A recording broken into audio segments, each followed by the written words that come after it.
¿Qué es el rosicrucianismo?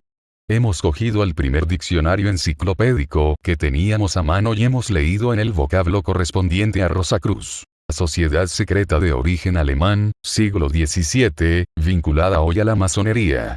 En nuestro, muy universal, diccionario de la Real Academia de la Lengua Española, ni tan siquiera se menciona dicha palabra. Es decir, no existe. Según la lógica, Rosacruz sería todo aquel miembro que militase en la mencionada organización, siendo rosicruciano otra forma más o menos sinónima de decir lo mismo aunque con un carácter como de andar por casa. Luego entonces, el rosicrucianismo vendría a ser el movimiento esotérico mundial, cuyo cuerpo doctrinal está basado en la filosofía o religión Rosacruz que se conoce por medio de los escritos de sus más destacados expositores, tanto de los siglos XVI y XVI como de los tiempos anteriores y posteriores a estos. Léanse. Christian Rosenkreutz, Joan Valentín, Andrea E., Michael Mayer o Robert Flood entre otros. En las obras de todos los autores mencionados subsiste un denominador común: su continua referencia a procesos químicos de la época. En los primeros libros conocidos como Rosacruces podemos leer, de continuo, la cantinela que acusa con fuerza a todos aquellos falsos alquimistas, cuya única pretensión era conseguir la piedra que les permitiese transformar los metales viles en el más puro de todos, el oro. Las obras Rosacruces estaban cargadas de una profunda simbología, pero también de grandes y literales verdades, las cuales acusaban al entorno social contemporáneo en que fueron escritas. Aquellos siglos fueron una época de continuas guerras religiosas, de donde surgiría la Reforma Protestante, gracias al nacimiento de la imprenta que conoció la luz debido al esfuerzo del maestro Gutenberg. La conciencia de los habitantes de la Tierra se expandió, al ser divulgadas al conocido entonces como populacho, muchas de las obras literarias que hasta ese instante no habían sido más que patrimonio exclusivo del ámbito eclesiástico. ¿Qué pretendían aquellos revolucionarios que se adelantaron a su época y que sin embargo, sus raíces se remontan a épocas tan arcaicas? La unidad indisoluble de la ciencia, entonces en mantillas, con la religión más pura o creencia en Dios como el arquitecto del universo y el arte o expresión vital tangible, manifestación de las anteriores. La filosofía Rosacruz es un arte, el arte de unir, no falsamente, el pobre conocimiento que le es permitido al hombre, a la divina intuición que alberga nuestro espíritu en todos los miembros de nuestra especie. El rosicrucianismo, visto todo lo anterior, pretendería y pretende un cambio radical de la visión que tenemos del mundo y de la vida, todos los habitantes que poblamos la nave sideral que conocemos como planeta Tierra. Así se convierte, el hombre, en un ser más consciente de su esencia divina y de la unidad indeleble que le liga con cualquier partícula del universo. Con el conocimiento de la sabiduría universal, ¿qué sentido puede tener el realizar algún daño a cualquiera de nuestros semejantes? ¿Qué utilidad tendrían las guerras que tan inútilmente acaban con la vida de millones de nuestros hermanos? El rosicrucianismo pretende que todos los hombres se sientan solidarios y se amen entre sí, pues forman parte de una única unidad vital, fundamental en la composición y en la evolución del cosmos que conocemos. El rosicrucianismo, en suma, ha pretendido durante siglos, y quiere conseguir en estos momentos de la historia, la eliminación total de la intolerancia, el fanatismo y la ignorancia que debilitan el divino espíritu humano, lacras lamentables de la sociedad, y que mantienen al ser conocido como hombre en la más horrible de las esclavitudes, la del imperio del universo de los deseos. ¿Por qué masonería espiritual? En este instante utilizamos la palabra en su sentido más literal, que significa construcción. Visto esto, podemos comprender cómo el movimiento rosicruciano pretende extender, por todos los medios posibles, a través del todo el mundo, una filosofía constructiva para elevar la conciencia de la humanidad a niveles nunca antes conocidos. No es una arquitectura constructora de templos o castillos físicos, ni tan siquiera pretende influir de forma más o menos serpentina en las decisiones de políticos y otros dirigentes del mundo, sino que, la influencia rosicruciana va encaminada a modificar el comportamiento individual de cada persona por medio de una educación religiosa flexible y tolerante con sus competidoras, una filosofía de vida positivista y constructiva, siendo su comportamiento ante las vicisitudes de la vida de una profunda belleza que se eleva hasta lo considerado como artístico. Todo atractivo debe ser bueno y todo lo malo, que no es más que bien en formación, debe ser transmutado químicamente y embellecido para que ocupe el lugar que realmente le corresponde en el rompecabezas del cosmos, la Jerusalén celestial, o el nuevo mundo por venir. Para que el ser humano llegue a conseguir la felicidad que tanto añora debe construir en el cielo, donde no hay ladrones ni hollín que pudiera oxidar la obra que se efectúe. La fuerza transformadora de la Rosacruz se dirige, en esencia, hacia niveles de una alta espiritualidad. Es una escuela de construcción operativa en los planos más sutiles de la esencia del universo, donde toda obra perdura a través del espacio-tiempo y cuya influencia, sobre las capas más densas de la materia, es incuestionable. Es por todo lo expuesto, por lo que el movimiento rosicruciano o rosicrucianismo puede ser considerado con propiedad como masonería espiritual. Breve trayectoria histórica. El intentar conocer la historia de cualquier sociedad secreta está plagado de múltiples dificultades, ya que el mito y la realidad se funden continuamente en la inmensidad abstracta que conforma una tradición oral. Las órdenes secretas, como la Rosacruz, han mantenido su independencia y su poder a través de las edades, divulgando su sagrado conocimiento a las futuras generaciones por vía oral.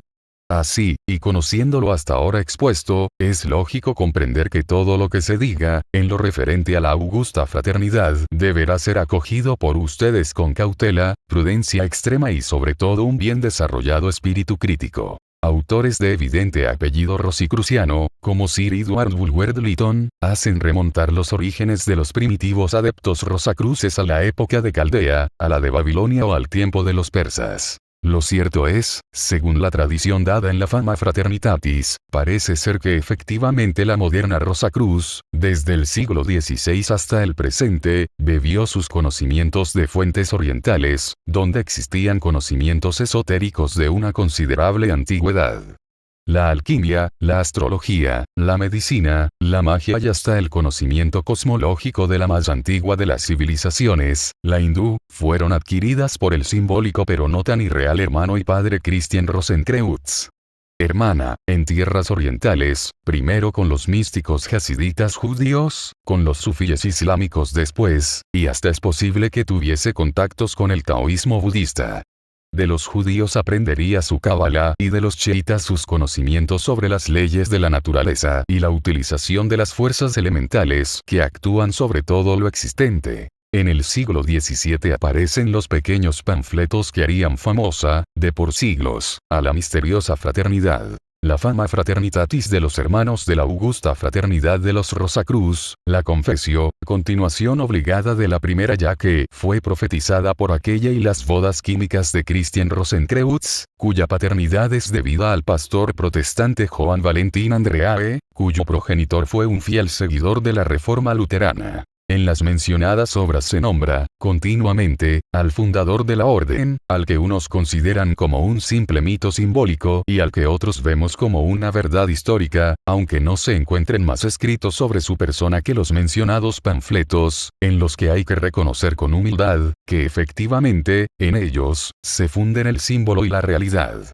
Lo cierto es que existe algo de verdad en cualquiera de las dos versiones, ya que Christian Rosenkreutz vivió, según nuestros informes, en la época mencionada en la Fama, aunque no llegó a ser un personaje de relevancia histórica, pues su filosofía se adelantó a su época en, por lo menos, 120 años, y es por esta causa que las crónicas de la época, siempre manuscritas y limitadas ya que no existía la imprenta, no pueden decir nada de tan importante personaje para todos los auténticos estudiantes rosicrucianos. Pero también es cierto, como ya hemos apuntado anteriormente, que todas las menciones hacia su persona están cargadas de profundas alegorías y visibles metáforas con la intención de extender, secretamente, unas enseñanzas que tan solo unos pocos iniciados podían y pueden descubrir entre líneas. A los ojos del común de las gentes, toda esa sabiduría encubierta no pareció más que una tomadura de pelo envuelta en fantásticas narraciones de hazañas más irreales si cabe. Grandes personajes, esencialmente, han formado parte del rosicrucianismo como Cornelio Agripa, Jacobo Boehme y hasta el propio Paracelso, que aunque jamás hayan formado parte efectiva de la fraternidad de los Rosacruces, como miembros numerarios, sí que lo han sido de espíritu y de conocimiento. Hasta nuestros días han llegado diversas formaciones, escuelas y organizaciones de tendencias rosicrucianas que dicen mantener, en su seno, porciones de la profunda verdad que está contenida en el odre de la Gran Fraternidad Blanca, Suprema Logia de la Rosacruz de Shambhala, y dicen que se han mantenido dichas verdades oralmente hasta el presente. No es negativo, dentro de este contexto, que se les denomine sectas, pues cada una de ellas posee un conocimiento diferente al de sus hermanas y que, aparentemente, se complementan entre sí. Solo el buscador sincero sabrá reconocer, en su momento, la verdad de la mentira, quien solo pretende embaucarle y sacarle sus doblones y escudos, o quien por disciplina le requiera un auténtico esfuerzo y un trabajo continuado. Los hermanos mayores o superiores desconocidos. Desde antes que el ser humano colocase la planta de sus pies sobre este planeta, ya existía en el cosmos lo que se ha venido a denominar como Gran Fraternidad Blanca o Fraternidad de la Luz. Los gnósticos consideran que el lugar donde está situada dicha organización espiritual es un mundo cercano al lugar original, en donde vivía el Adán celeste, antes de la caída relatada por el Antiguo Testamento bíblico y otros libros sagrados. Aparte de la mitología y de toda la verdad que pueda contener dicha leyenda, lo cierto es, que todo lo que hay aquí, en la Tierra, creado por la mente del hombre, se refleja en los mundos del superior astral o más allá. Así es como lo conocen algunos rosicrucianos gnósticos, los denominados como hermanos mayores de la Rosacruz, y cuyo número es de 13 miembros, se van relevando con el paso del tiempo, siendo los guardianes visibles e invisibles de la raza humana. Ellos conforman la auténtica y real orden de los Rosacruz. Parece ser, que aquí en la Tierra siempre hay 9 de sus miembros, a los que algunas organizaciones denominan como superiores desconocidos. 7 de ellos forman lo que se conocen ámbitos esotéricos como los 7 rayos de la sabiduría, que inciden directamente sobre diversas órdenes iniciáticas o escuelas de misterios. Todos los rayos caen sobre ellas, en mayor o en menor grado, pero solo uno de ellos define con alguna verosimilitud la propia personalidad de la entidad.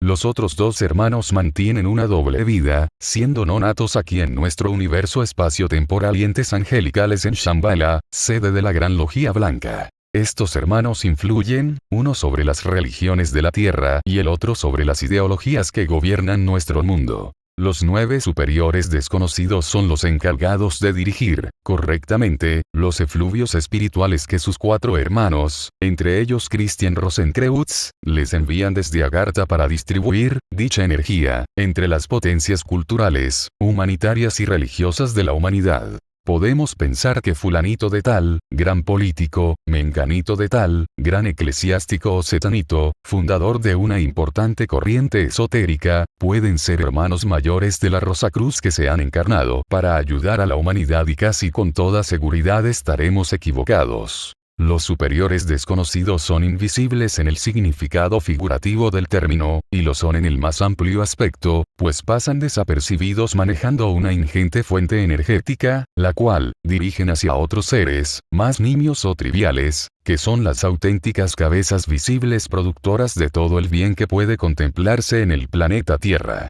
Solo un último consejo. No busquéis a los superiores desconocidos, es inútil, si ellos lo desean les encontrarán a ustedes. Función operativa de los Rosacruces en la sociedad. Los Rosacruz, como hemos podido comprobar, dirigen grandes y poderosas fuerzas cósmicas en el desarrollo de sus cometidos bienhechores para con la humanidad, intentando modificar el viciado espíritu de las personas, e influyendo en todos los seres humanos que poseen la dignidad del poder. Pero ellos no son el gran hacedor y tienen que guerrear en este plano de espacio-tiempo contra fuerzas formidables, las cuales son manejadas por el propio hombre y eso mantiene vilmente sujeta a la humanidad a las miserias, sinsabores y vicisitudes de la existencia material. El hombre y la humanidad en su conjunto, conforman en su estado caído, la muy nombrada bestia del Apocalipsis y cuyo número es 666. También nos dicen las escrituras que este número es número de hombre y bien cierto que es. El ser humano como entidad caída en el principio de los tiempos, se representa no por la estrella de 5 puntas, que también, sino por la plena con 6 de la estirpe de David, la cual da a conocer el 6º día de la creación, momento en que el gran arquitecto insufló el aliento de vida o alma viviente a la criatura biológica conocida como humana. La chispa de espíritu eterna y perteneciente al mundo original forma parte del Creador, el primer 6. Construyó con materiales más sutiles que las partículas conocidas, un vehículo intermedio, el alma, segundo 6, capaz de mover un cuerpo biológico de consistencia material, tercer 6. Estos tres 6, sumados y reducidos a un número simple, conforman el 9, representante simbólico del final de un período, justo en el instante anterior de comenzar otro superior, y que,